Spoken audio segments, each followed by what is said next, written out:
Yo, yo, yo, welcome to another edition of Geeky Bros Podcast. I am just Darcy. And this is Big Geek Umar. How you doing today, bro? Oh, it's good. This was one of these weeks where, like, unfortunately, I wasn't here last week because I had a family thing, but this week I actually worked up hardcore up until today, and it was finally a slightly relaxing Friday afternoon. Slightly, not Nice. really, but like less chaotic. I mean, I maybe that's what we're going for. So I'm glad that for you. Mine was not chaotic, but busy in the morning. Like it was a like Friday morning go right off the bat sort of thing, and then it kind of like after lunch you're like, so I have the rest of the day and I don't know what to do. Well, I understand the right off the bat kind of morning, so that was definitely today. Yeah. So we got a lot to cover because I mean the geeky news just keeps on coming. Like they're really making up for lost time after the whole writer strike stuff. So shall we jump right into it, bro? Absolutely. All right. So, firstly, just a little piece of housekeeping for those of you who are new to the channel or are new to watching us live. We are sorry, not watching us live, new to us and not watching us live. Please check the link in our description. We have the timestamp set out for all of our discussion points. So, if there's anything you want to go and talk about, click on that, and please feel free to comment. All right. So, first topic of the night is going to be a nostalgic return to form / sequel. The trailer for Gladiator 2 popped very recently. Now, this movie has been talked about, I mean, for the better part of since the last movie came out. I've been hearing rumblings about Gladiator 2 for decades. And apparently, they actually made it.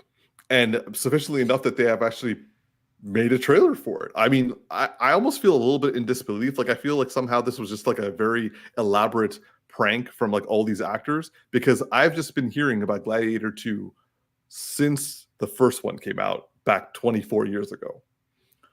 So here we are. Gladiator 2 trailer has dropped.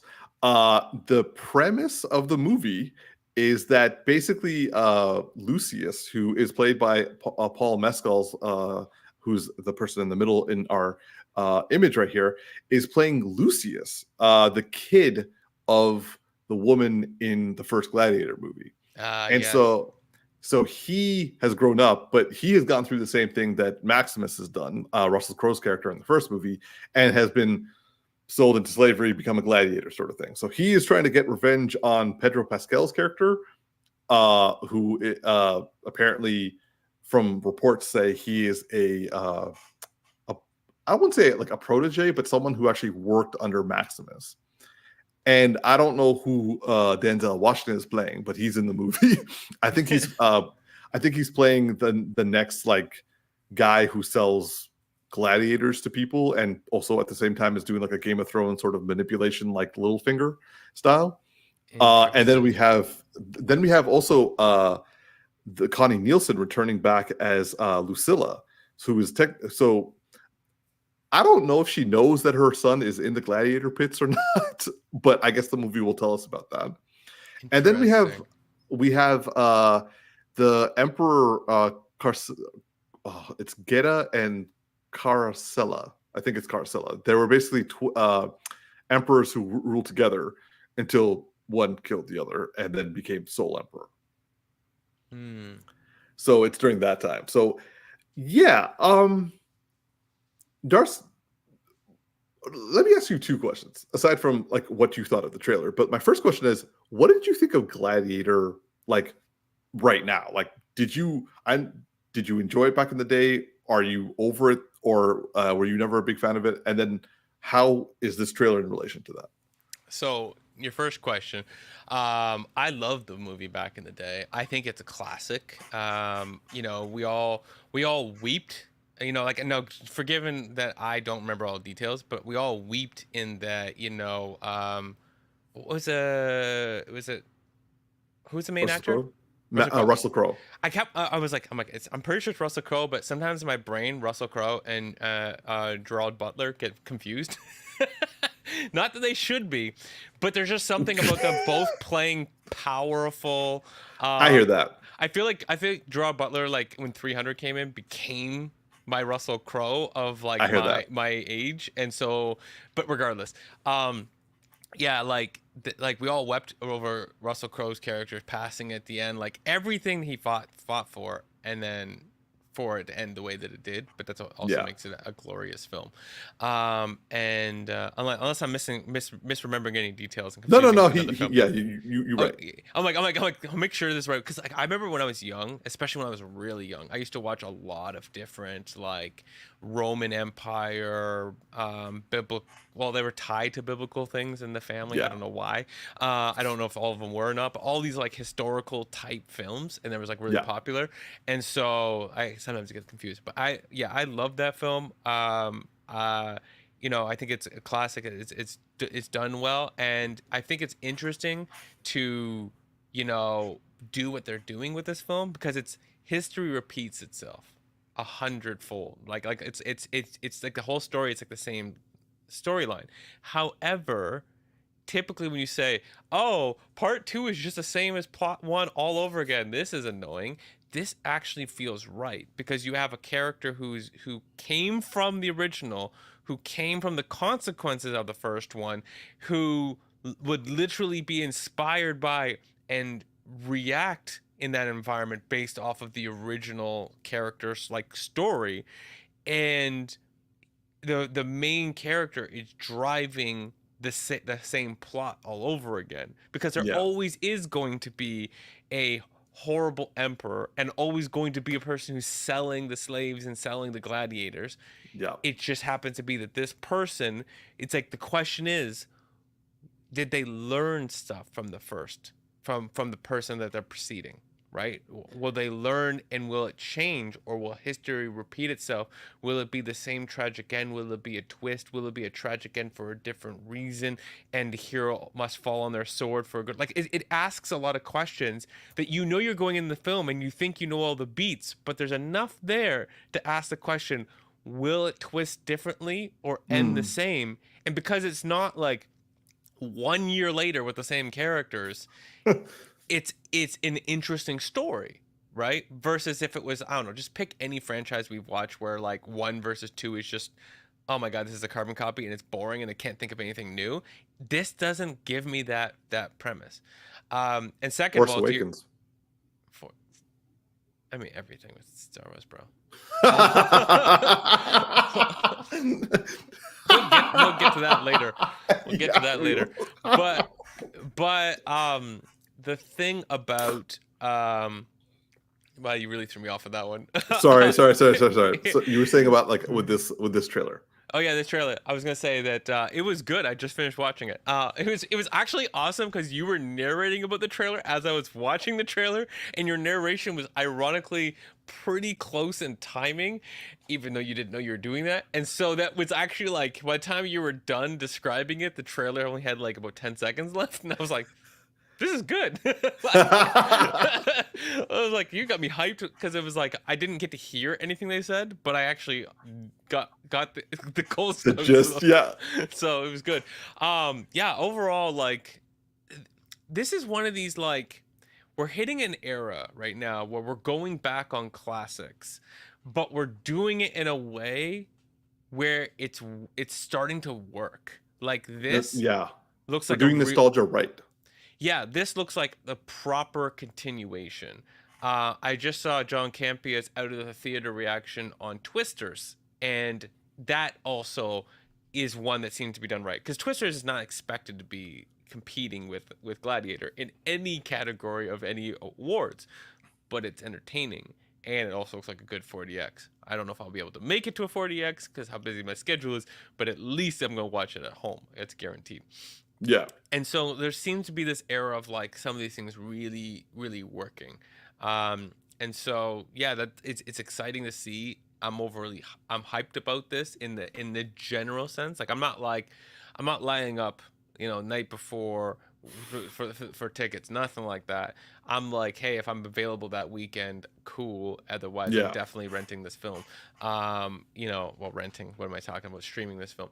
But Technically, you can still rent just through you are streaming. right. And sometimes I do that when it's like a family event and we put up on the big TV. So yeah, absolutely. Like I'm in to watch this film. It will be on my list, whatever works out. So yeah.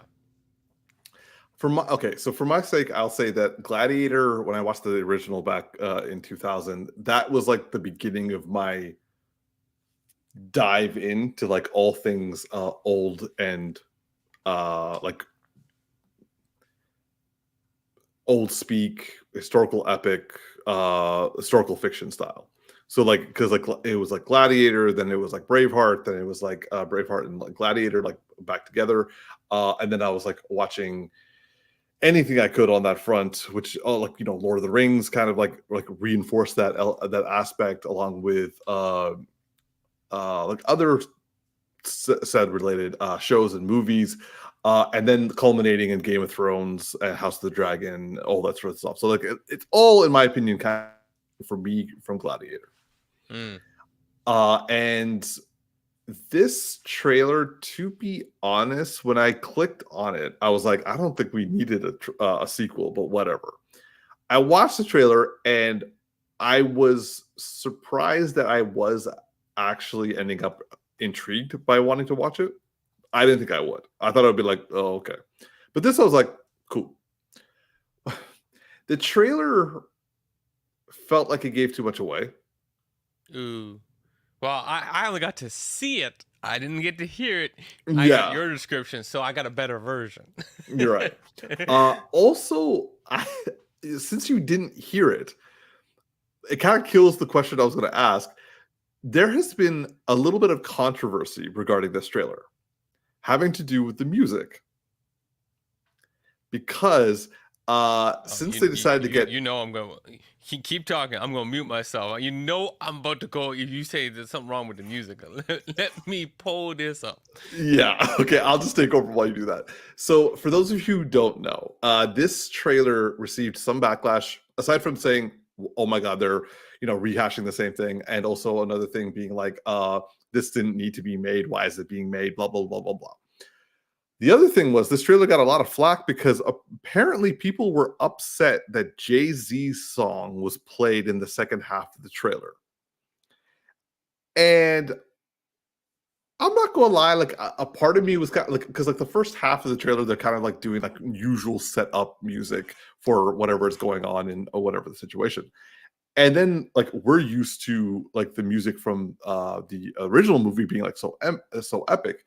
And then like since Jay-Z was used as part of the second half of the trailer, people were like, oh, they ruined everything. Oh, like, oh, since Denzel's in this movie, they decided to like get like these songs playing. And I'm like, why the hell did you guys bring Denzel into this conversation? Like it's black people. No, I know, but like I feel at a certain point, like asking that question, I want to put people like I want to ask a whole bunch of people. I'm like, why are you bringing in Denzel in this conversation? And they'd be like, oh, I was just saying that, like, but anyway. So like, Darcy, have you now heard the second half of the trailer? Yeah, I quickly skimmed to it. Yeah, and I think I actually kind of watched the trailer before. Like, I think I turned it on, and then I kind of wasn't. I was too busy, so I wasn't really watching because I heard the music before in the trailer, but I didn't really watch the trailer. So it's funny now. I've kind of put the two together in a weird way. On the last point, why is Jay-Z? Because you got Denzel. That's just silliness. I'm gonna say it nicely. You silly. You silly. You being stupid out here, okay? Like, just, to whoever needs to hear that. But to the point of like, is the music the right choice? The one thing that it conveys that I think is incorrect, is it puts it in the category of, is this trailer presenting a better picture than the movie that is created? And what I mean by that is, we've had this is a subconscious thing that I don't know if other people have been aware of, but like for me, it's kind of stuck out, which is there's been a lot of trailers that are really good in hyping, and it definitely started or got a little bit over accentuated with the Suicide Squad. And that was like the worst edition of it, where the trailer was so good it changed the movie. But that's not really what happens. What I mean is like people want to make it epic. They edit a really good trailer. They put really good music in. It gives you an amazing energy to go out of their way. But then you get a different product, right? Then you get a product that's not kind of meeting that standard, right? It's like you're trying to put, lipstick on a pig. It's the way that the way they say it, I'm sorry. I just saw Chris Tari's comment where he's like, Umar should have asked, "Were you not entertained by the trailer?" Question mark. Well played. Well played. Well played. That's one half of the problem, which is, are we putting lipstick on a pig? Kind of a problem. And the other half for me is,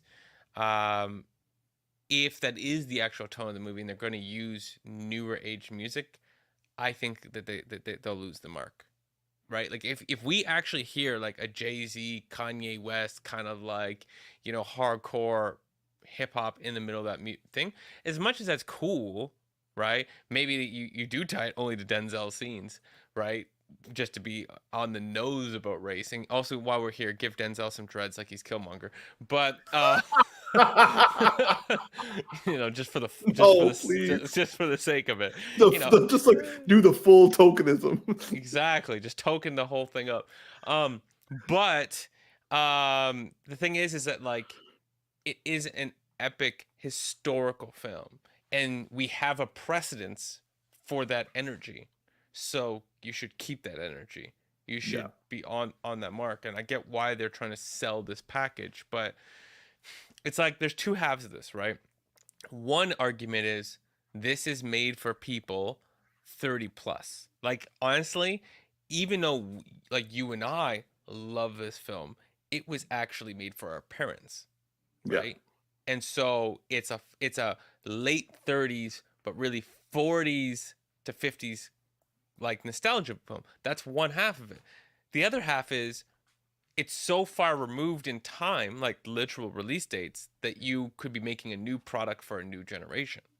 And then if you're making for the new generation, do you start putting the Jay-Z's and the newer art? Well, Jason's not a new artist, but you put different music in it to change the energy, right?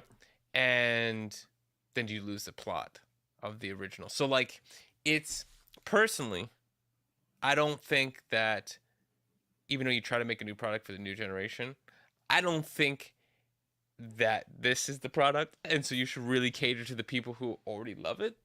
And if it's an amazing film, it'll bring younger people into the film. But you don't but you don't abandon your core audience and then try to appeal to a new generation that like, I mean, actually, there's one thing that actually can really sell this to younger generation. It's, how they should be marketing this right now? So I'm on a tangent. I'm on a real tangent. Do it. I want to hear this. This is how they should be marketing the film. You remember the TikTok trend like a few months back where everyone was like, what do guys think about all the time? And it's like, oh, how many times a day do they think about the Roman Empire?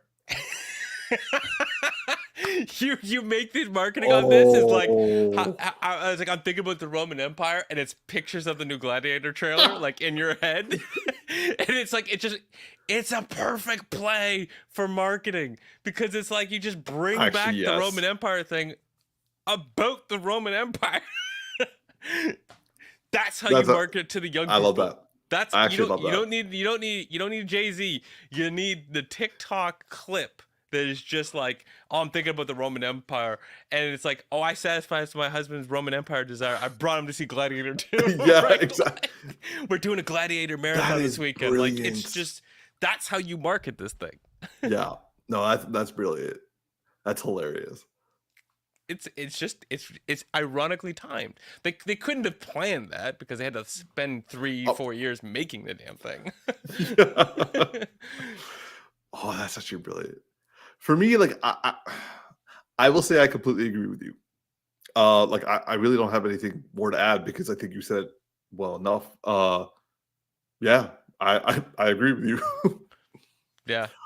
I will say, okay, going back to my like original thing is like I am happy about two things regarding this film. One, I'm a big sucker for these sorts of like historical epics. So it's good time at the movie theater, hopefully.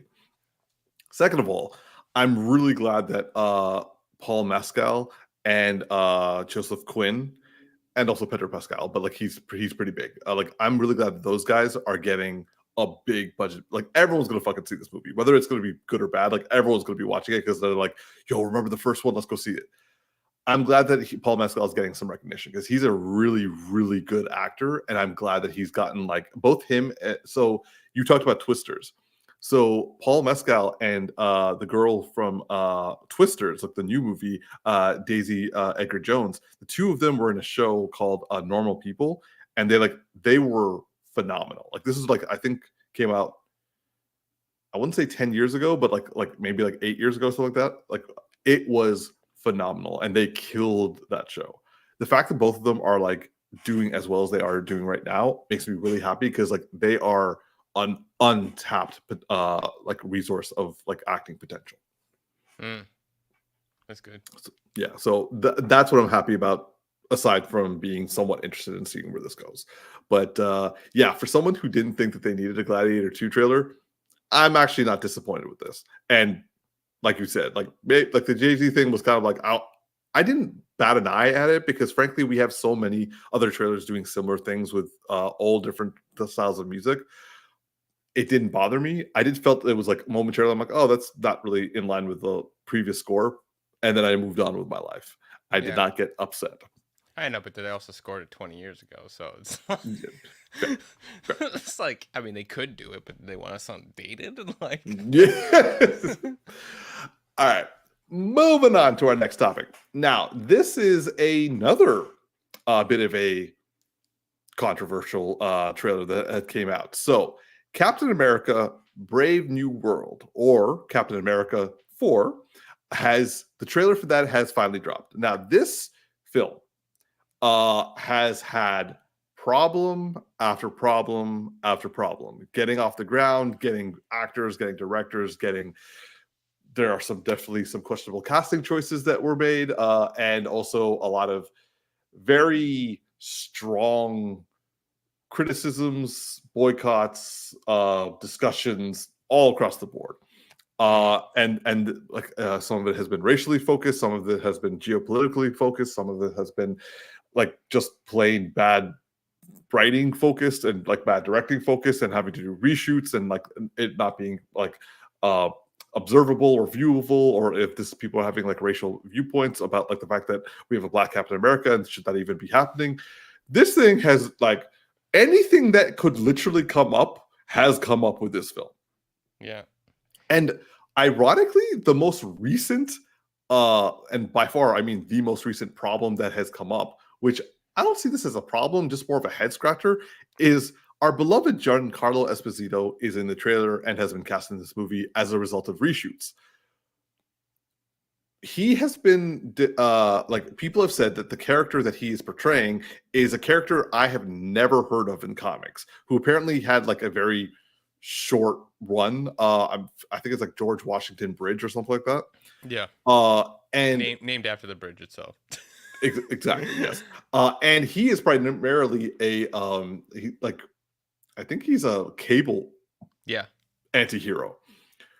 Yeah. So everyone like so out of all the other like controversies, I will say I have never become as gung-ho about is you out of all the fucking characters you could give Giancarlo Esposito in the freaking MCU/Marvel universe, that's who you use him for?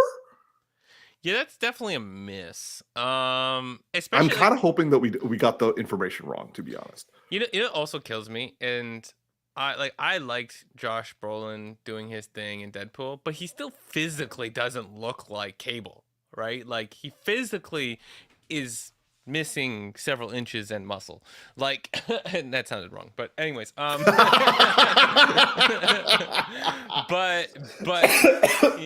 yeah, he's definitely not like physically the stature, and Carlo is like worse at that. Like he physically looks less like the character. Now I get we're gonna do a realistic version, but then we're kind of like, it's like why do we need to do more of the overly realistic stuff when we're clearly stepping into an era where we're gonna have plenty of characters who are not realistic, right? Like they're gonna be CGI or whatever.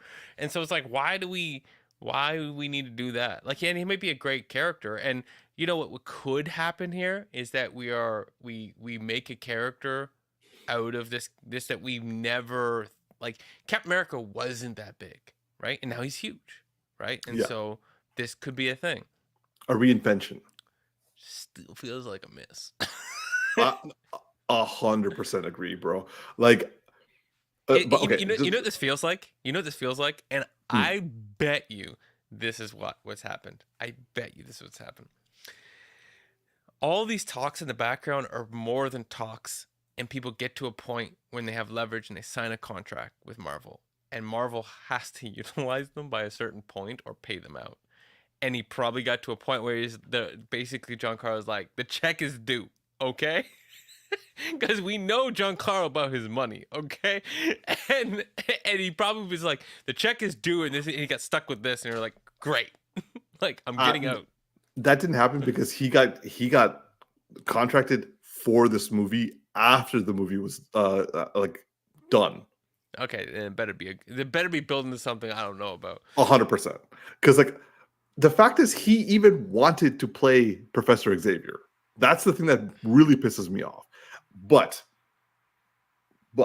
so moving on from that part, but like that still pisses me off. So look, massive miss on this.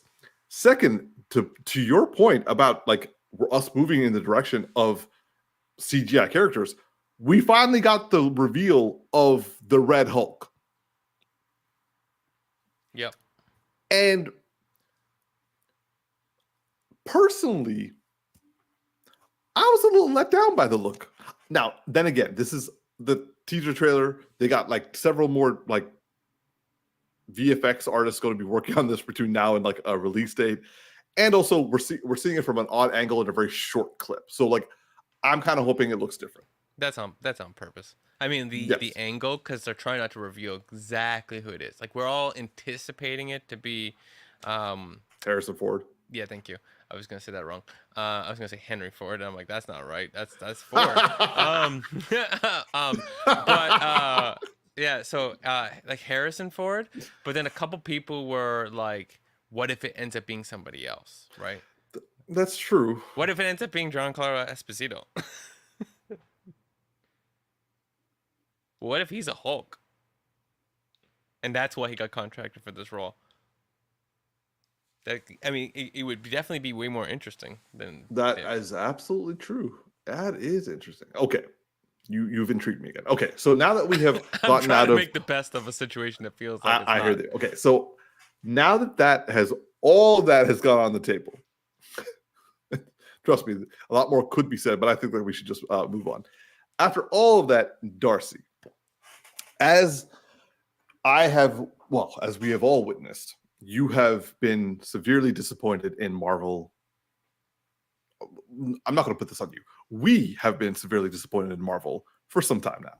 Yeah, but I definitely have been disappointed in Marvel, especially just Disney as a whole. And anything Star Wars first, Marvel second, and that's saying a lot. Right. But at the same time, I don't want to appear as if you're the only one, because like I definitely have some of my issues. So with this background of disappointment, how did you feel of the first trailer of an MCU film of the apparently new direction that we're going? This trailer made me want to get excited. That's probably the best way to describe it. Made me want to get excited again. But it doesn't mean I am fully excited. It just means there were things in this trailer that made me go, but it still got Marvel stink all over it. You know, like there's also an interesting question with brought up is like, okay, so we see Cap putting that shield down, we see the Hulk. How he gonna take that fight? Because people make the argument, it's like even Steve Rogers can't take that fight. So what's the plan? Now, given he does have the ability to fly, and that does make things interesting. And people will be like, oh, he shouldn't be Cap. Okay, first off, I've watched a whole cartoon Marvel Avengers show, and Falcon became Cap. Okay, like this the comics also did that too. Yeah, I'm just saying, if it's in the cartoon show, it's probably in the comics. This was my whole point. Like, right. I can't verify the comics, but I can verify it was on a show, and it was not one episode. Okay, so I know, and I've seen that character, and I've enjoyed that character. However, that character definitely felt a little bit more like less realistic than this character. So in other words, what I'm saying is like this version of Falcon feels more likely to die in a fight than that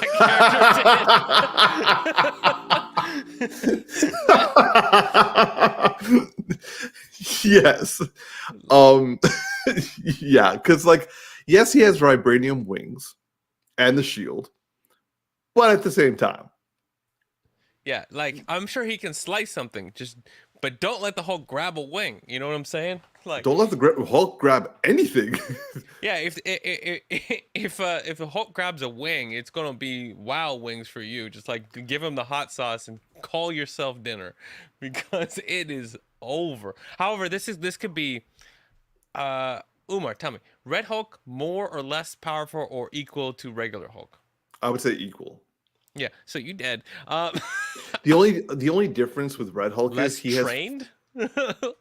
Like you know, he's got more military training if it's the one we think it is, but less time getting used to the body. Like let's say this is their very first interaction, and it's the very first moment he is the Red Hulk, right? Like that we're seeing on the screen right now.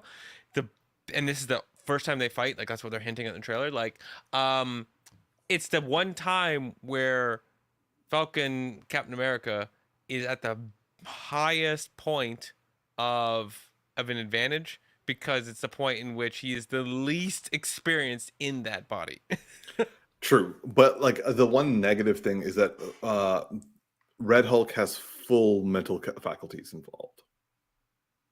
Yeah, that ain't good. Yeah, exactly. Like, oh, and it's also someone brought up the point: are they gonna CGI the face the same way they did with Mark Ruffalo? Where it's like, it's possible, and it's like that's everyone's least favorite Hulk face. It's because you get into the uncanny valley. Like they did an amazing job, but it's very uncanny. Whereas you have a slightly different modified face, it feels a bit different. But based on this frame alone, that looks like a very humanized like silhouette of a face with a nose. So it already feels like we're heading into that space. So I don't know. Overall, like, I want to enjoy this, especially because of who's playing Captain America now. I want to support my guy. Yeah, and also who directed as well, because I have heard a lot of, well, I don't want to call them conspiracy theorists, but like there have been a lot of opinions where they feel that Marvel has set up this movie to fail, to discredit having to do more films like this with people of color and black directors. Yeah, but then they out here making money on Wakanda. You know what I'm saying? Like, but like Wakanda was safer because it was in Africa and it didn't have to affect Americans and American symbolism. Got it. Yeah. And also at the same time, I saw you figure out how to get there. I'm like, how do I say this? It's like, so thank you. Yeah. So I feel that, like, me personally, I felt there was emblems of the old MCU in this trailer. I felt that them trying to make this film in an attempt to honor the character and the actors involved But at the same, and also don't get me wrong, I'm glad that they're finally talking about the freaking celestial hanging out of the planet, because like, I mean, The that biggest has the biggest fail is to not identify a planet-sized object sticking out of your planet. Nah, we. So, my niece always likes to say this phrase all the time, and every time something messes up, she's like, "No, we don't talk about that. We don't talk about that." Like this is like Marvel's whole stance on the hand. No. We don't talk about that. No. Darce, it's not just a hand. There's a half a head also. I know. It's like, no, we don't talk about that either. That's Umar, why you bring it up? We don't talk about that. There's nothing to talk about. So I don't know what you're talking about. So like someone did come up with an interesting explanation, like real world explanation. Well, it's like, yeah, because they kept changing. Like this movie should have been coming out a lot sooner, but they had to constantly delay it. So like they would have addressed it much sooner. It's just that since they've delayed it so long, so many other things have come out, which have also pissed us off. And at the same time, they haven't discussed anything to do with this thing. And I'm like, okay, you know what you could do? You could say something, maybe just a half line, Yeah, somewhere. yeah. Especially since we know other things have had reshoots. Like you just small hints in every property, right? Especially like, not that I want to go back and think about this show, but the Skrulls would have said something. Thank you. I was literally thinking that, but I was like, you know what? I don't want to open that wound again. But fuck that. Like between the movie and the show, the Skrulls talk about Earth like that, like their planet being disrupted and everything, and like Earth not being like a hospitable environment. That would be an example of a non-hospitable environment. It's like there's a person trying to come out of your planet to consume it. We definitely need to find a new home. This ain't working. Y'all enjoy it, but we gotta peace out. Or you could have like the president who wanted to kill all the Skrulls. He could be like, look, we got things coming out of our planet. We can't, and like we're all trying to like get. You know what? We don't even need a reshoot, because how many of these films have news reels in them?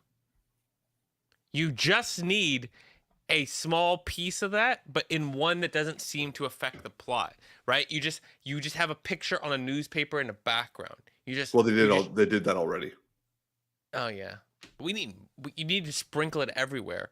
So or at the very least have a news report say like the UN is getting together to discuss the head sticking out of the Atlantic Ocean. Yeah, it's something, just something.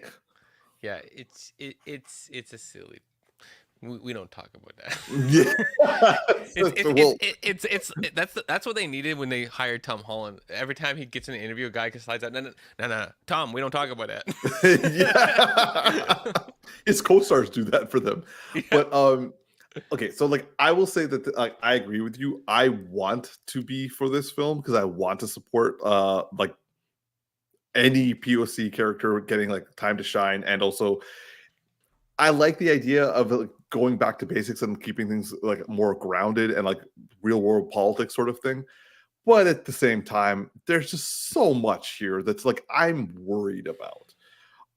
And at the same time, there are a lot of things behind the scenes that make me just be upset as well. So I will see how things progress. I am not very hopeful, but you have something to say. Yeah, so I'm going to tangent again because you said something.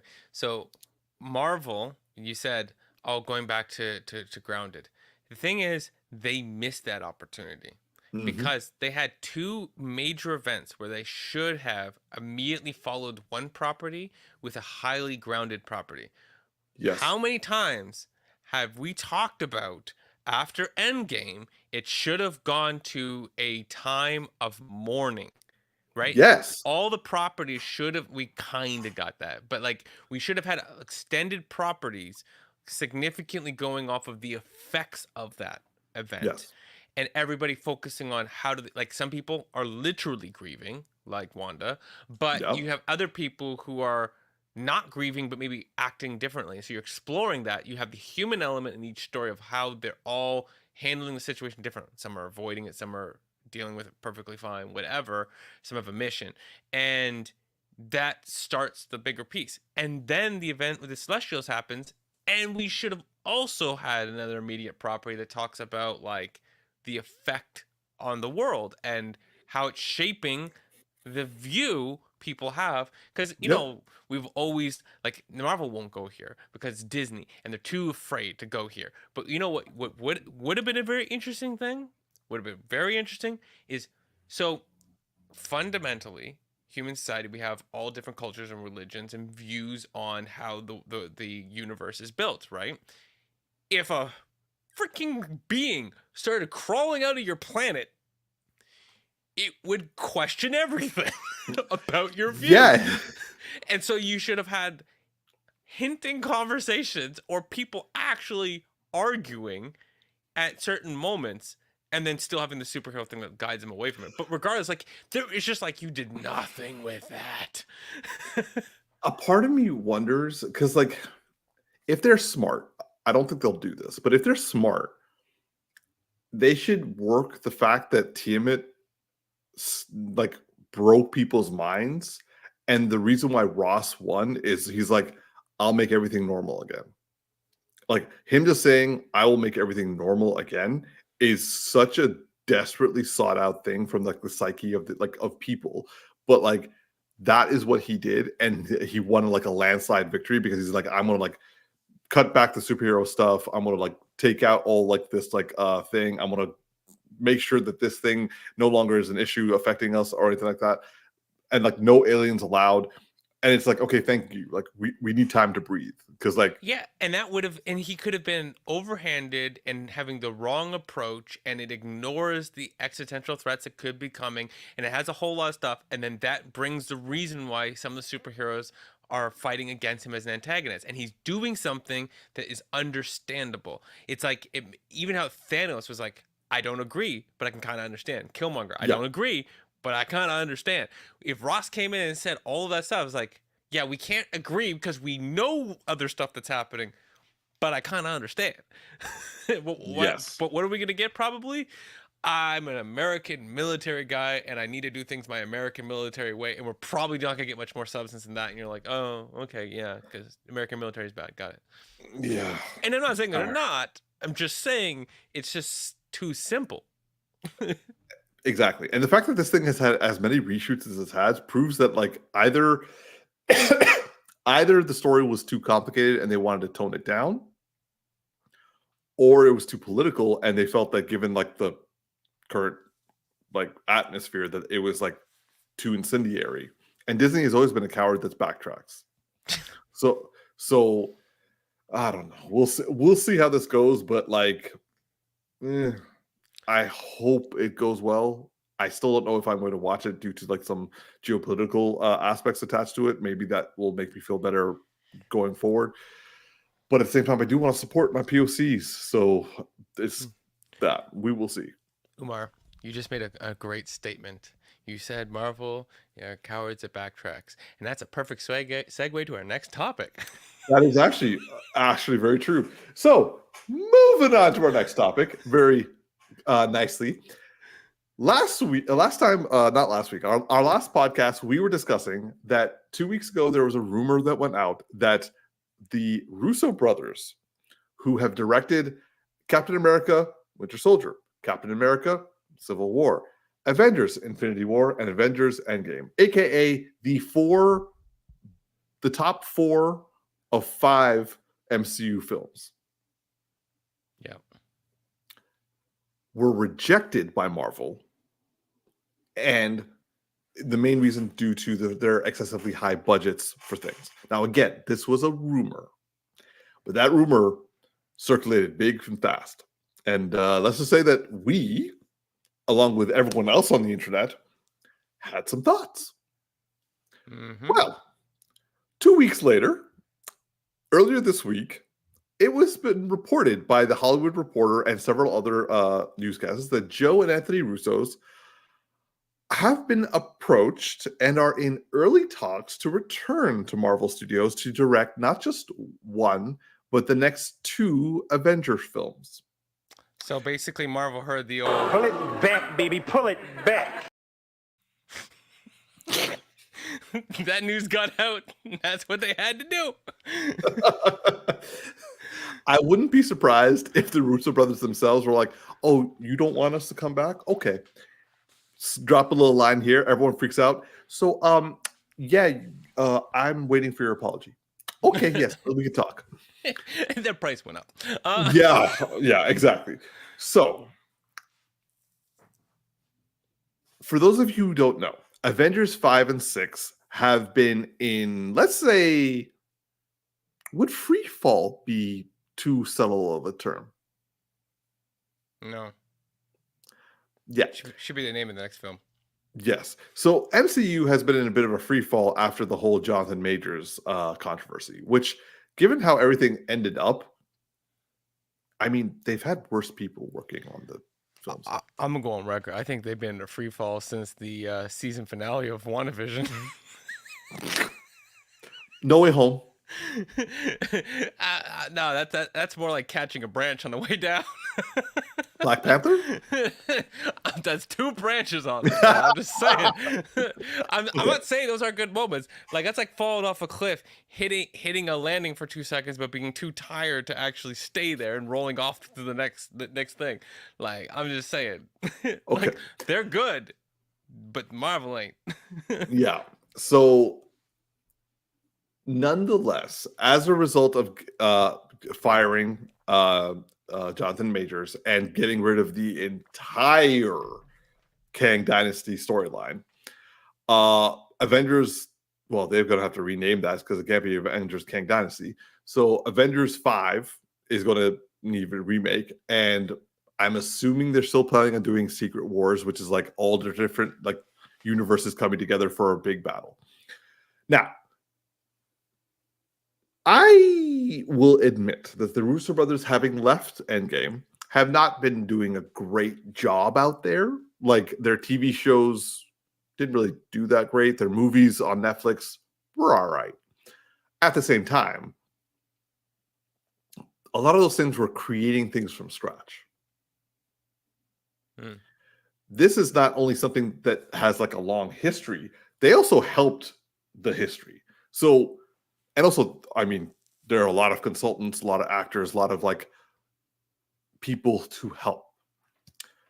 Nonetheless, hopefully, and I'm just really hoping that like if their return does happen, and if whatever kind of like backtracking delays that are happening in Marvel in general stop, if these movies actually move ahead with these two as directors, Darce, what are your thoughts in terms of like how, or say, what are your beliefs in terms of like the comeback of Marvel?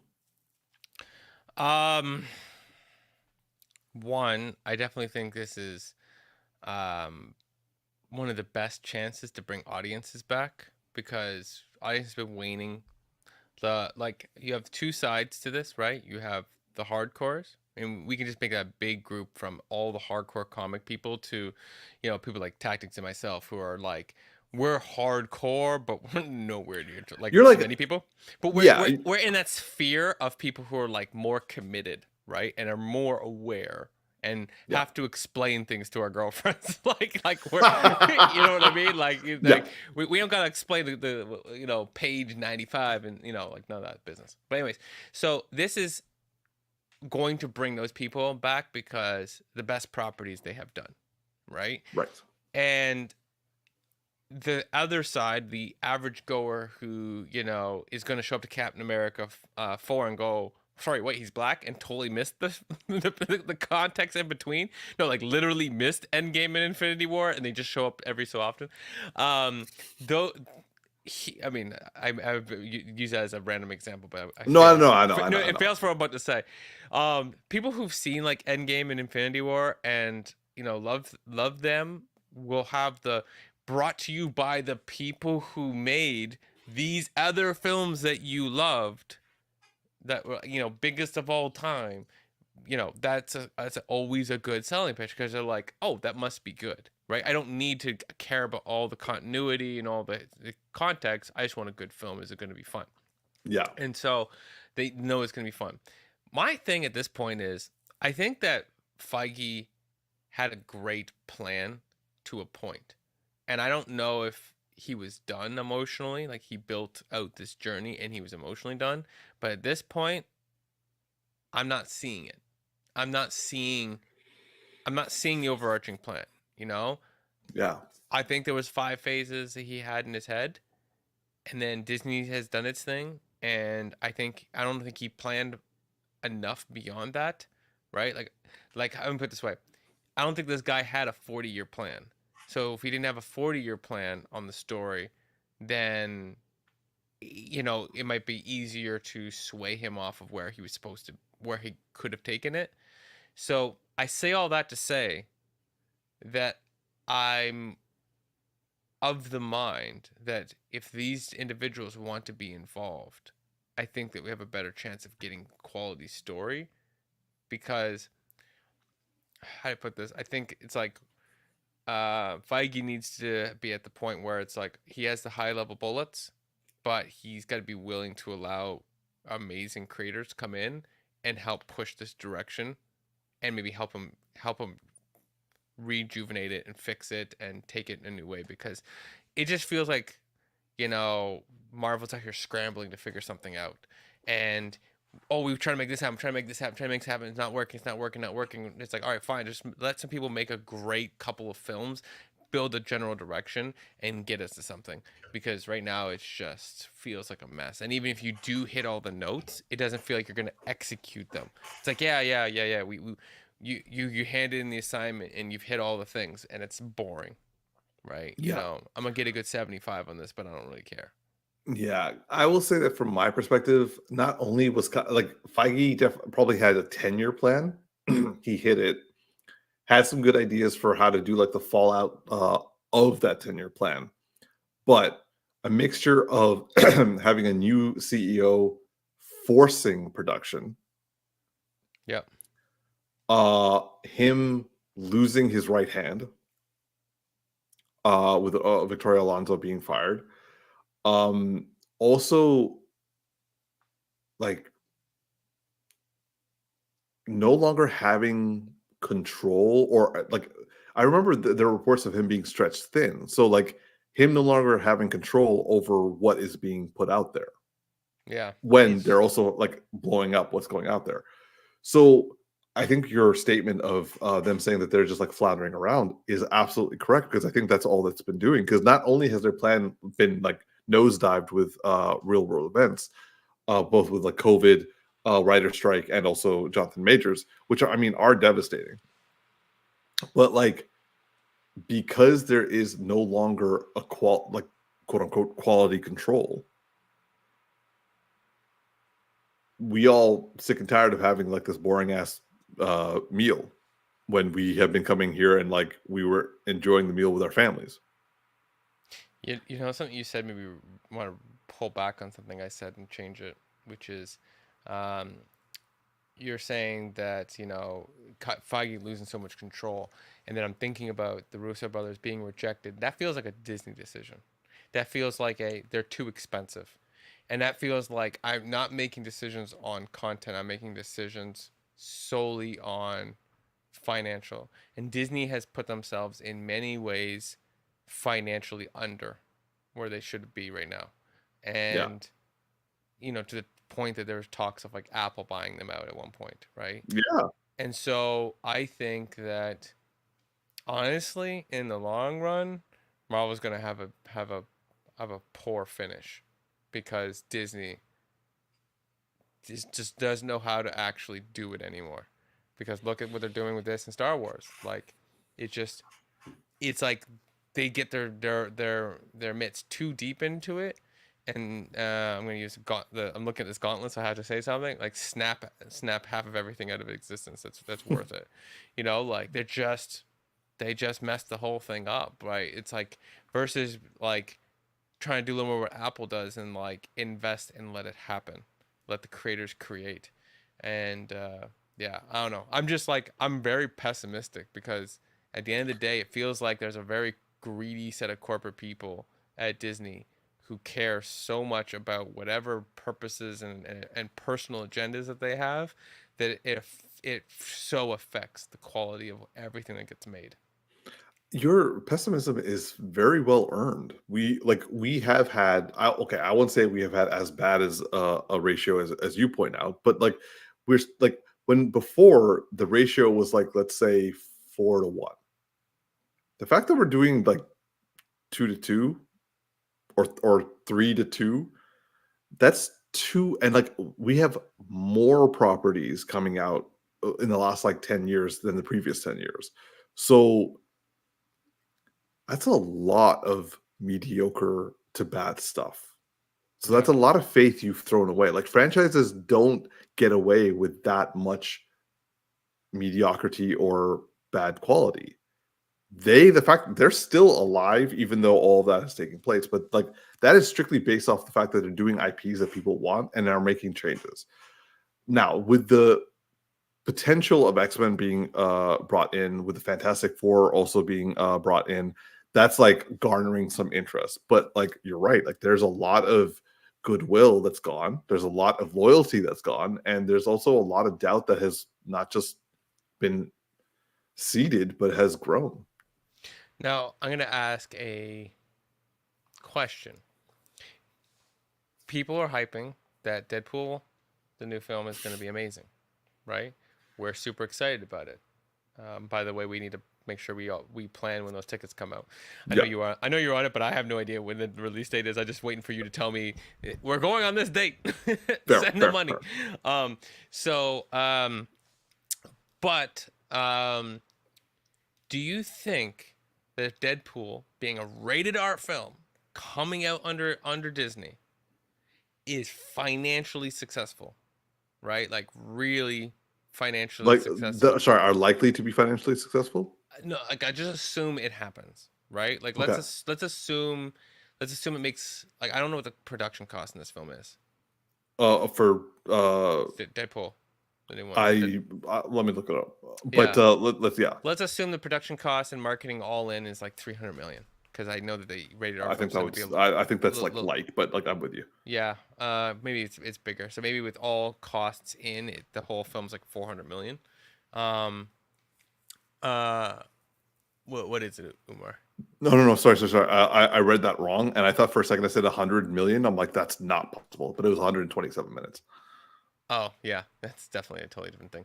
Yeah, I was like, that doesn't make any sense. Yeah, so let's just say it makes profit, right? Like let's say it makes the kind of profit against its cost, where it's like 2-3 times its money, right? Mm-hmm. And so they're like looking at like, okay, we made 200-300% our money. Like this is fantastic. And so, do you think that being the most outside Disney's comfort zone could inspire them to allow more creativity to happen? Because it's not going to the mass audience. That's a big factor in this. But it's like, what if it was the first time in a while that from a Disney's perspective, the banks were doing well because of a film? Okay, so that's a good question. I would say that from my understanding, because the timing of certain things does stick to mind. One, a lot of early reactions for the first 35 minutes of Deadpool and Wolverine have been predominantly positive. So critically speaking, like I will say that in our modern age, positive critic reviews or positive early reactions will make people feel okay about spending their money.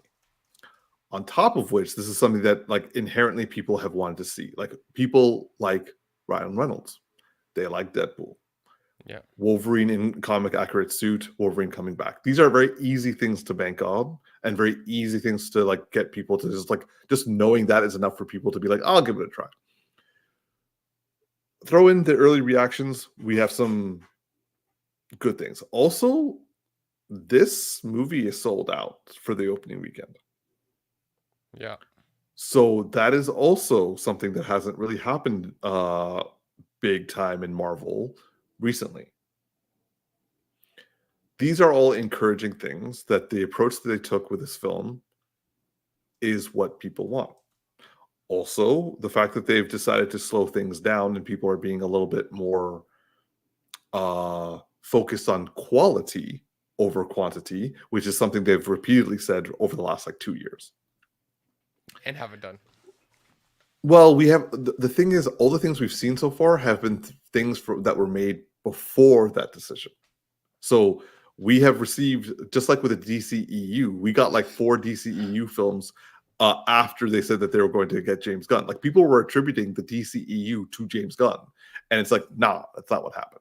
Anyway, the fact that the Russo brothers are now in talks after the Deadpool and Wolverine is about to come out shows that like there's enough positivity in the direction that it's going that they are wanting to continue it by potentially bringing in people who have done things like we have liked before. So I take this as encouraging that we might be seeing a comeback. Yeah. I don't know. Like I hear all these things. I'm just wondering if it will actually inspire them to be like step into a new era of Marvel. And I just I can't see them being like, here's the thing. Disney always is going to need to sell a toy, right? They're going to sell a toy and an experience around it. And I'm not saying that we need to go rated R everything because, you know, that's silly. But, you know, will they really push the envelope? So I don't know. Honestly, Darcy, this movie particularly, it is really easy to sell toys in a non-rated R fashion. Like just a comic accurate Wolverine is enough. Yeah. Yeah, no, I know. I meant like the rest of their properties. They're not going to go rated R. They're not going to go like that far. But I mean, like Fantastic Four doesn't need to be rated R, but that's something that can sell and also be good if they keep it PG-13. Yeah, but I'm just worried they'll be like, yeah, Deadpool, we'll let that be its own thing. Every other film, keep applying the same lipstick on that pig. And I would say that X-Men, if they make that rated R, that would be the smartest fucking choice of their life. Yeah, that'd be a tough. I mean, it's not like I don't think X-Men is necessarily popular with kids, like this generation of kids as much. I don't know. Oh, what properties have they been growing up with that are X-Men related? X-Men Evolution, X-Men Wolverine and the X-Men. And when did those come out? Like X-Men Evolution came out in 2000. 2000. So Yeah. a kid born in 2018 has watched that. That's what I'm getting at. I'm talking And about Wolverine X-Men came out in 2009. Still my point. My point But- is I'm talking about like literally kids in elementary school of a young age. What are they growing up on? And that's what Marvel and Disney's focus is their attention. I'm not saying that like people who are like if it was born in Evolution in like 2000, you're 24, right? If it was 2000 and what 9 was the next one you meant, so you're like 15, right? Like that one's a little bit more arguable, but more the point of what I'm getting at is like it does lead that X-Men could be more hardcore because maybe the core audience of the X-Men are older than younger.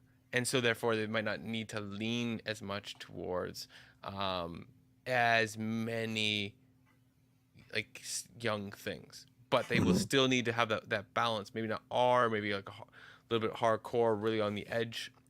PG-13 type stuff because you are trying to sell something, but you still need to find that balance of like appealing to the adults. So I don't know. Yeah, we will see. But like I think that like if things from what they appear and also what they kind of like look like they're going in the direction, that could be a positive step. But again, one good movie really doesn't make up for it. Like they need to do a couple of consistent.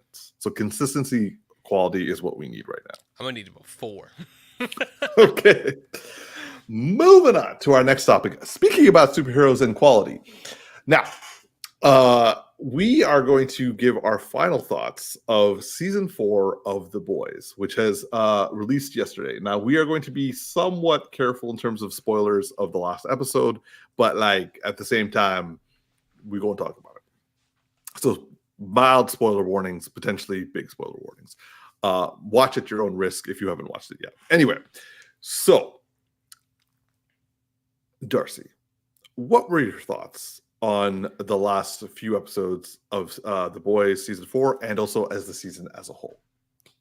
I mean, let me just start with I don't think this show has ever missed. That's how I feel about The Boys. People can, especially this season, have their feelings about it. But I think this show has always known what it is and has always done it. And yeah, it pushes the grotesque and it pushes the unnecessary shock value, but that's part of its identity.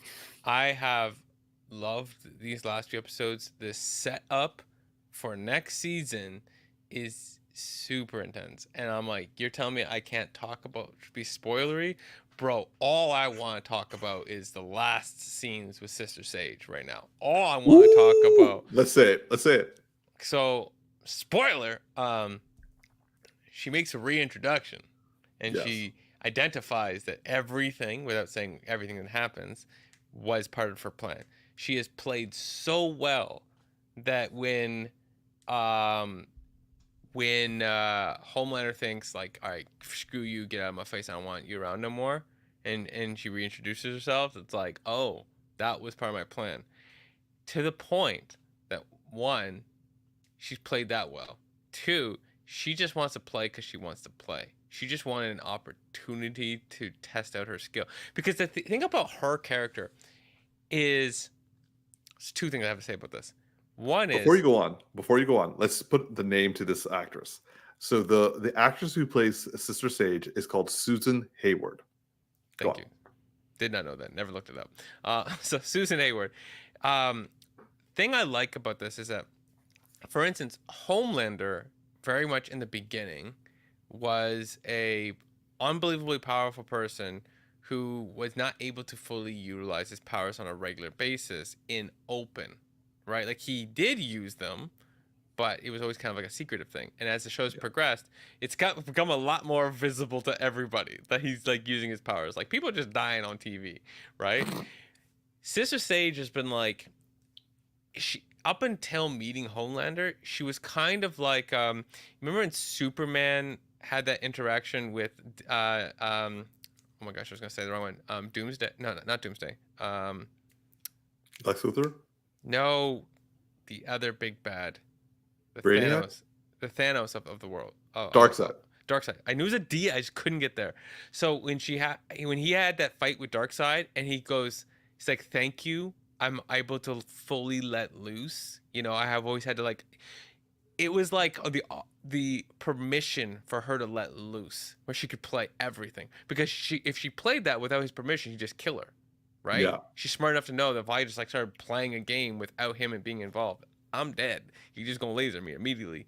And so the thing is like, her game isn't done.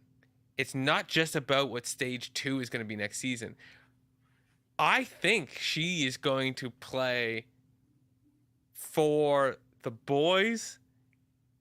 And I'm like, she could be playing for good and evil both at the same time. She could be playing them just for the good side and putting them in a position for it to happen. She could just be the Joker, the most intelligent Joker. Yeah. Because she could literally just be like, I just wanted to know if I could. Yeah. She had an idea, and whichever idea was most interesting to her is the one that she's going for. And we don't really know what the idea that she actually has in her mind is. Does she want to see what it would be like to make Homelander the ruler of the world? Does she want to find a way to tear down Homelander? What if at the end of this, she's just like, I'm just tired of all your racism. I just want to play with you. Like, right? Like, she just, like, what if she just like wants to like kill all racist super beings? Like, I don't know, but she could have the most interesting idea, and she is the thing that Homelander should never have played with. Yeah. And it's so much interesting. But this season, all the actors have done a great job. Even my least favorite actor, which has been Starlight, has impressed me in the last couple episodes when the Shapeshifter. The shapeshifter took over her body, because just her acting in that, playing off of herself, that was fantastic. I've really loved Ashley. Ashley's been just yeah. I also saw a really good behind the scenes. The woman who plays the not Sister Sage, but the other new one to the Seven. Firecracker. Firecracker. I can't get these names. I got you. So there's an interaction. It was like off screen, a Firecracker and the woman who plays Ashley, and she was talking about how committed she is. So that scene when she was running out of the boardroom and she fell and her shoe fell off, that wasn't in the scene, but she's so committed to staying in character that she played that through, and it was so hard for them to not break out laughing because it was like so unplanned, but she committed and she won't break character. That's awesome. And I'm like, oh, I love this woman so much, because she's like, she every scene she has, she should be the most annoying, get her off the screen person ever, but she does an amazing job of selling everything in the weirdest, outlandish way. From you pity her, to you cheer for her, to you hate her, to you think she's pathetic. She just plays all of it and makes you believe every bit of it. And she's been doing a great job. A-Train, I might be changing these photos. Yeah, I should be changing some of these photos. A-Train, everybody has done such a good job. Like Ashley, Sister Sage, and the Deep. Even the Deep has had such a good season. The Deep has had such a good season. And Black Noir, I find out recently that the actual actor is actually narcoleptic, and that's why they played it into the thing. And he was there was actually multiple scenes where he was actually sleeping in the scene, not pretend sleeping, actually sleeping. Yep, I heard that too. That's hilarious. Oh, I've just loved this season, and I can't wait to see what they have planned for the finale, because this looks like, with the planning and the execution and staying true to itself, that this is just going to lead into one giant crazy bloodbath in the end. Mm-hmm. And we're going to get one of the few shows in the last 15 years that have had quality endings. Like Breaking Bad with a quality ending, Ozark with a quality ending. There's another show I saw recently, I can't remember what name right now, but had a quality ending where it ends and you're like, I am happy and satisfied. That never lost its mark from what it is and ended with a purpose and a plan. And this show 100% feels like it's heading that direction, and I'm just super stoked. And yeah, I love it.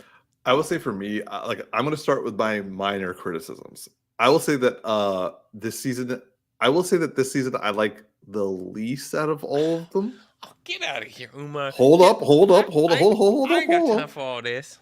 But Negro, please. we're talking I'm at a 95. I'm at a 90. That's what I mean. You shaved too many points, my guy. I thought you were gonna go down to 94. Okay. No. I would say for me, but to be honest, the reason why I had problems with this season, I think, was purposely done because the writers realized that they were writing probably too smartly for the majority of people watching for it, and they're like, okay, we need to do a Sister Sage and dumb this down a little bit so that people get that who the good guys are versus the bad guys are. Because there is no good guys in this. There's just better guys. Yes. My problem with this season, aside from the issues I have with how Huey was depicted during his multiple forms of sexual assault, I thought that shouldn't have been a funny thing, but whatever. The main criticism I have is there's a little too much on the nose pushing of perspectives here. The point that they were dumbing down certain things, which was bothering me. But given literally every single person in the writing staff and also in the actors saying, we are sick and tired of people saying this, and this to us, saying that they actually idolize Homelander. They think that Vought is like the victims in all of this. That like the boys are the true villains of everything. I'm like, if they had to like drop the writing quality just so they could actually get the real point across to like the majority of people, I can't really fault them for that, because like they needed to not like make people turn into serial killers unintentionally. So I have a question. I'm being hyperbole on that one, but like, yes, go on. No, but that's not my question. My question is, am I dumb? Because I never felt like I noticed a drop in quality, but I never also had the problem of knowing where the heroes and the villains lied in this show. No, I don't. Like, that's not me trying to say that people are dumb, like in general. I'm just saying that the far right have difficulty with critical thinking on a general level. It's just interesting that like they did something to make it clear to people, and for me, this whole time I was like, I didn't notice what changed. Like I'm like, That's fine. Because for me, like one of the things that I loved about the first few seasons was that you had to come to that conclusion yourself. You were doing that anyway. The difference here is I personally felt that this season went too far, but at the same time, that's like past my personal comfort zone. And at the same time, I felt that the writing was a little too on the nose. Having said all that, and leaving aside the whole Huey sexual assault thing aside, I think that and also I couldn't care less about Frenchie's storyline. Like that's like, I liked Kamiko's, but Frenchie's storyline bored the fuck out of me. So I'm not used to that. Kamiko's final scene in the season too, bro. Absolutely. I will say that Homelander got to shine. Now I'm shifting to the positives. Homelander got to shine. Susan Hayward's Sister Sage killed the fuck out of it. Yeah. Starlight took far too. I'm like, this is like a mixed compliment. Starlight took far too long to get there, but when she got there, she fucking blew. Like, that actress got to finally act in the last 2-3 episodes. Yeah. And I'm glad that she got to act. Yeah. Yeah. Because she definitely felt like the one that you were like, I don't know. Oh, yeah, she can. I don't understand why people have been like so hyper focused on him lately. Like, I understand it. Yes, I understand that. But like, why is that such a huge thing? Now, I will say, do you see his interview about him losing weight though? No. So I saw this whole thing about him. So basically, he had been like, a pretty big dude himself up to like look like the character. And then he, was getting bigger over time, and he got to a point where he physically just wanted to like come down, because he was, but when he came out of was it COVID, and then they filmed the next season, he was 240, 250. So he's a heavy dude. And he saw himself on the poster when they released like the last season. And he was like, "Yo," he's like, "Did you beef me up?" Like he actually asked the team, like, "Did you put extra like stuff to make me look bigger?" And they're like, "No." And he's like, "Oh, okay, I need to fix this." So, but he knew going into the season that he was supposed to work for the military again, and that he's a regimented guy, and so he purposefully shaved his face and lost the weight, because if MM were to get back into his routine and be like that, he would do those things. And he also needed to make that change for himself. So, because he's like over 50. So there was actually a lot of thought put into it. I'm sorry, what? Yeah, he's like 50 years old. Are you kidding me? Yeah. Yeah, he like turned 50 or recently. Like not long Holy ago. Shit, I thought he was like 45. Exactly my point. So he just looked good. And so, yeah, not 45, 35. Sorry, I meant to say 35. I mean, he looked really good to you. Yeah, so like there's good solid reason for him personally, but he didn't just make the change and force the show. He actually, if you think about it, it really lines up with the place in which his character is at, because he's trying to get his life better for his family, all of those things. Yeah. He would go back on his regiment, and he would be extremely diligent, and he would have massive change. Yeah. So, okay, so like all that stuff, I liked seeing that MM is kind of like him talking to his ex-wife, and also like his daughter, and also like sending them off.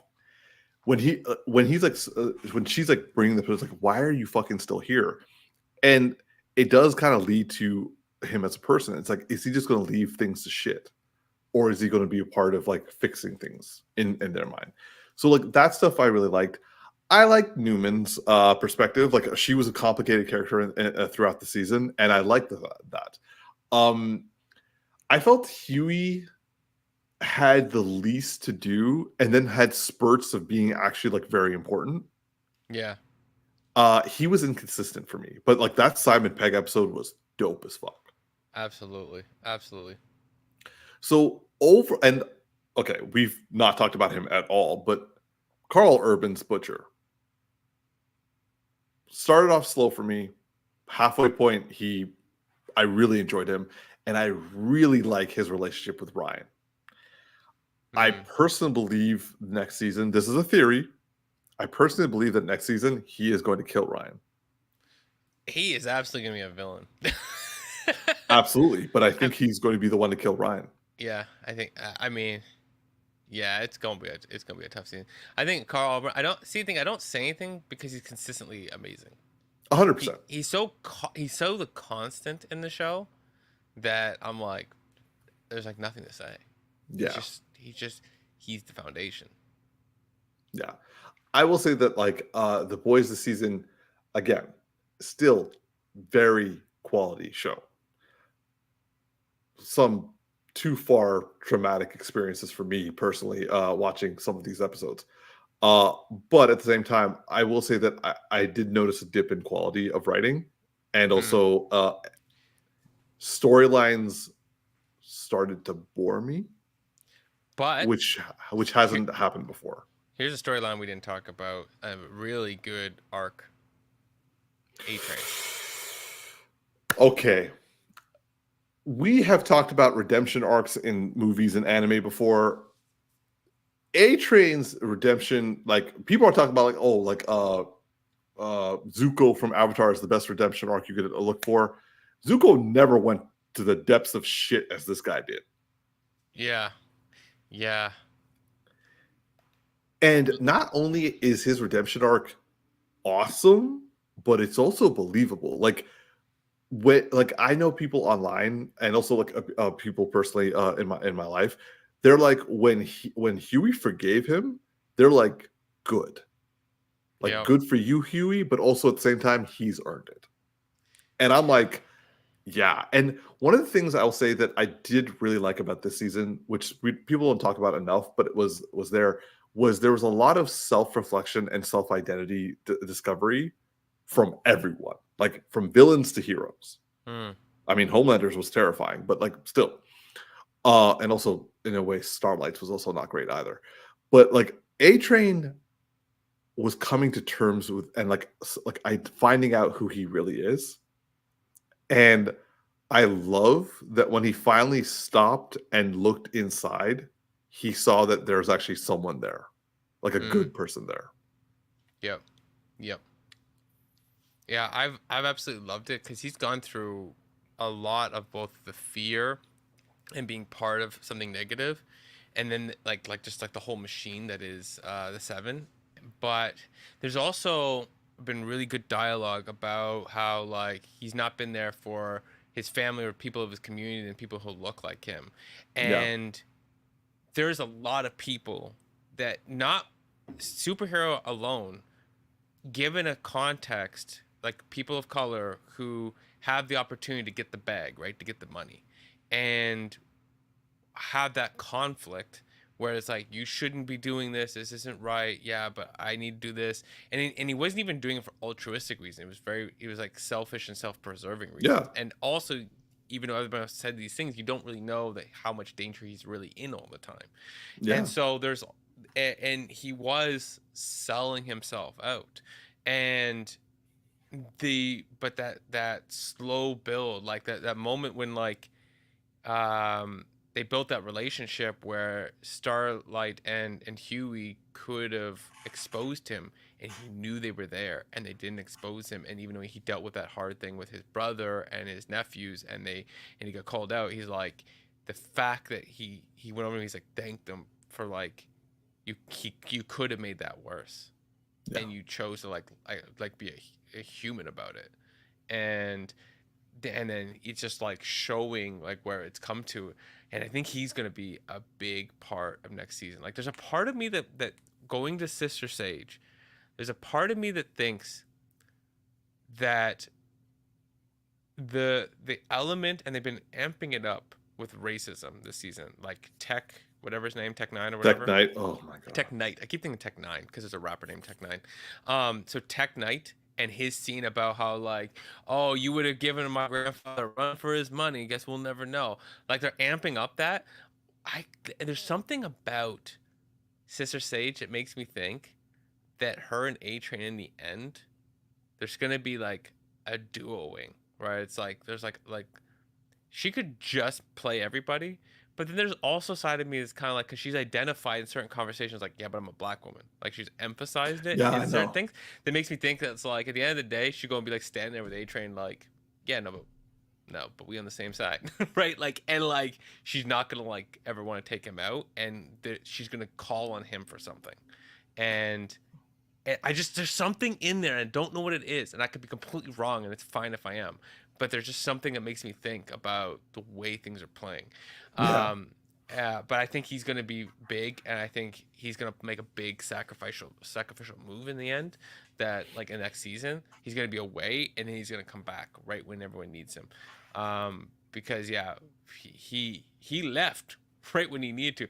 Someone also made this really interesting note. Okay, I saw this, sent this TikTok to you, and I don't know if you saw it, but Homelander's kryptonite is black people. Yeah. I saw that. Yeah. And I'm like, it's interesting. I've never would have thought of this, but it's like, he's the most hurt when A-Train betrays him. He listens to Sister Sage the most, and then it was like, what? Stan Edgar, and I'm like, this is interesting, and I'm just kind of wondering. I'm like, all the people and he respected Black Noir the most before he killed him, and he knew he was black, right? Underneath that, and so. The thing is, like, I just kind of wonder if this is really pushing it. Okay, this is really pushing it, I thought. But I wonder if everyone we've seen who's raised him look like him. I wonder if he only positive interactions he ever had growing up might have been of somebody of color who was underprivileged and was like oppressed, and he may somewhat associate his own upbringing and impression with that individual. It's just like a weird thought that kind of went through my head when someone put that out there.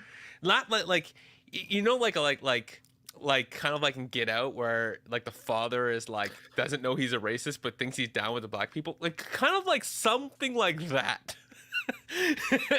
That would be interesting if like let's say like the janitor of the lab was like a black guy who was like, hey man, here you go, and gave him like a candy when like they weren't like allowed. So like something like that I can kind of see.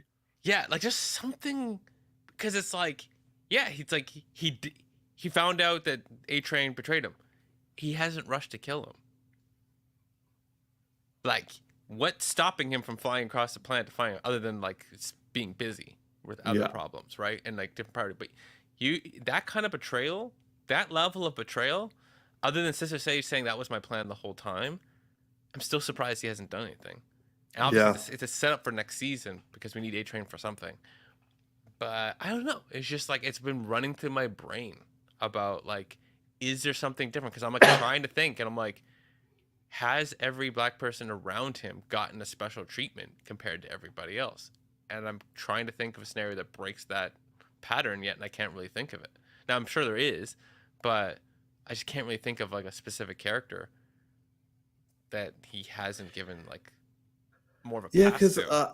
I think you also sent me another TikTok where like someone was like showing the reaction that Homelander had when Stormfront was talking to Ryan about the white genocide, and he was just like, like, you crazy. Like, yeah, but the thing was, the TikToker was like, yeah, but he just wanted to get some ass, so like that's why he was like, yeah, absolutely.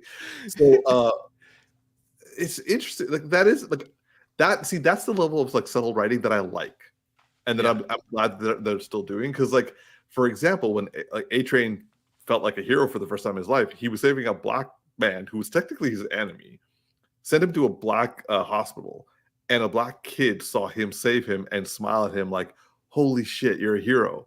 And that was like, it almost felt like not only was he like finding himself as like, actually, I do want to be a hero, but it's also like, I also want to have my people's back again. Because I remember this was like a year or two ago when we were watching, oh, it have to be longer than that. When we were watching like last season of, it was last season when it was like that porn episode when they went and like he killed the guy who beat his brother into in the wheelchair. You made a statement, something along the lines of saying that like this guy is like only acting black so he can get like the vote. Yeah, something along those lines. Because you were saying like he's such an asshole and he's like so working against the cause that he's like you don't even consider him black anymore. I was like, damn. And then like in this season they completely turned that around in a believable way. They've had all the layers I've said, and if you think about it, they brought Will Ferrell in to play his coach of like training A-Train or whatever it was, like the stupid like fake movie that was like trying to be the they did a tax write-off on. Yeah, I love that. Like, we thought we'd make more money on the tax write-off. We kind of like that. That was basically like a dig at Warner Brothers. Yes, but specifically Batgirl. Yeah, Batgirl. It's like we thought we'd make more money on the tax write-off. It's so good. But the thing is like if you think about not that part, but the fact that it's like the typical prototypical story of the white man had to save the black guy, even though it's not even close to at all his story, and that overtone, it's like they have done the whole thing about making the right wing understand, like the Republicans understand like what the message is, like whatever part that need to understand that. But this side of the racism has also been this like subtly getting more overt part of the narrative that they've been telling in this show, and like watch it becomes more important next season. Yeah, I'm kind of hoping that it will. I'm looking forward to next season. Again, quality show. It was funny. One of my TikTokers who I follow, they did a TikTok review of this season, and he had like I think it was like a 1 minute 45 second long review, 45 seconds out things that he didn't like in the first 45 seconds, and then it was like a minute of him just like loving this, like loving Sister Sage, Firecracker, and also really happy that like Annie / Starlight finally got to like have something where she's like doing stuff. But he got so many negative comments in his comments because of the fact that he spent 45 seconds criticizing the show. And he was like, yo guys, I spent like more time like being happy about this. Like, come on, chill. But I found that hilarious that people were like, yo, you just hate a good show. You're like, or like one person was like, you're just a black man. And it's like, I'm like, guys, chill. But this actually is a very good transition into our next topic. So moving on to our next topic, which is me going to be giving final notes, final thoughts, final review of the Acolyte now that the whole season has been released. There has been, as I alluded to just a moment ago, a lot, and I do mean a lot, of people saying stuff about the show from the first episode to its last. Now, I will say people who are saying stuff now, I'm glad you guys finally get to give your full opinion. People in the beginning, I'm like, guys, maybe wait until things got like happened. But all this to say is I'm going to give a quick review and my thoughts on the series. I am not going to try to get people to watch this. This is not me trying to get Darcy to watch this show because I know he's busy, so I don't want him to watch stuff that is maybe not to his or the general public's liking. So yeah, it ain't gonna happen. No, man, no. Okay, let me put it this way. Let's go with the positives. Darcy, this is my pitch to you. Go on YouTube and watch the lightsaber fights. Literally. That was my only plan. So, okay. My thoughts. That was a good pitch. That was a good pitch. Yes. You worked exactly to my ego perfectly. Exactly. The lightsaber fights in this show, while not plentiful, but they are good. The fight sequences are good. Now, that's not showing signs of a good quality show if the fight sequences are good, but at the same time, there's a reason to go. Having said that, I will say another positive item. The villain, who is obviously the one in the lower left quadrant, the villain is also good in this show. I found it to be, now granted, I find the online the online tag for, because like he doesn't really have a Sith name, but like people are calling him Darth Thirsttrap. I'm not gonna lie, it's accurate. It is absolutely accurate. Like this guy, and I am so happy for Manny Jacinto. He is getting so much love from his, I mean, one could even say exploitative scenes of his arms and chest. But at the same time, good for him. Like he put in the work, he did all his own stunts. The fact that we get some of the best lightsaber fights that we've gotten in decades, good for him. He earned it. He got his flowers. I'm happy for him. Yay, Filipino community and Asian representation. All right, next positive thing.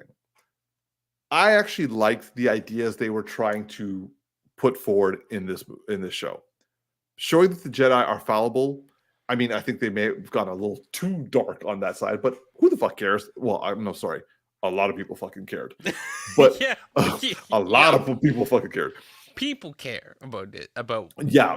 People cared about that. But like I will say that I like the fact that there is showing the fact that in the history of the Jedi being a overwhelmingly positive force in the galaxy, that arrogance, that the arrogance that can come from that can have some dark undertones unintentionally, which also leads to my other thing that I found to be a positive, the allegories of the Jedi and the Sith and the yin and yang being shown, because yin and yang, yes, they have like the light and the dark side, but they also have like dots of themselves.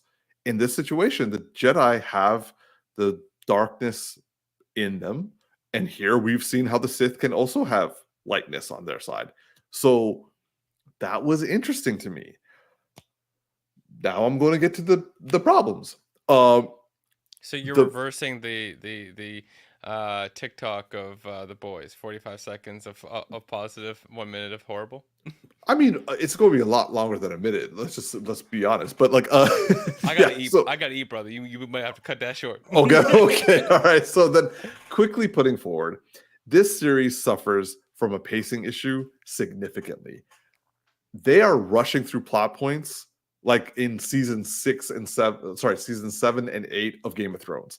Like they have plot points, and so they're just getting people to like get there as fast as they could with no thought of logic. Like, I'm not saying that a Jedi needs to be using the Force at all times, and like the fact that he doesn't, like, how dare you? But if you're looking for someone, and if you're yelling out their name to try to find them, maybe use the Force. Or a cell phone. Or that too. If you're trying to stop somebody from getting away, and if it's like you need to really stop them from like getting away, maybe use the Force. There are also other like logical things that happen that I'm just like, wait, why did that happen? But the second main problem for me, aside from like pace and like them trying to get to it, characterization. I have watched all episodes now. I don't understand why certain characters did the things that they did. I understand why they they wanted to tell the story. That was the point, blah, blah, blah, blah. But why did they do that? If you wanted to show the Jedi as getting too arrogant and making bad calls that ultimately show them doing a somewhat evil deed, then why then it's probably a good idea for you to give us the reason why, as opposed to them just doing it. Also, there was no understanding of the Force. If you have a TV series that is focusing on the Jedi and the Sith, and also like a cult in between, maybe this is me, but I personally feel it would be a good idea to actually focus on the Force. Now, again, pace. If you only have 8 episodes, half-hour shows, you don't have a lot of time. So maybe if you want to tell an intricate storyline, ask for more episodes or longer episodes.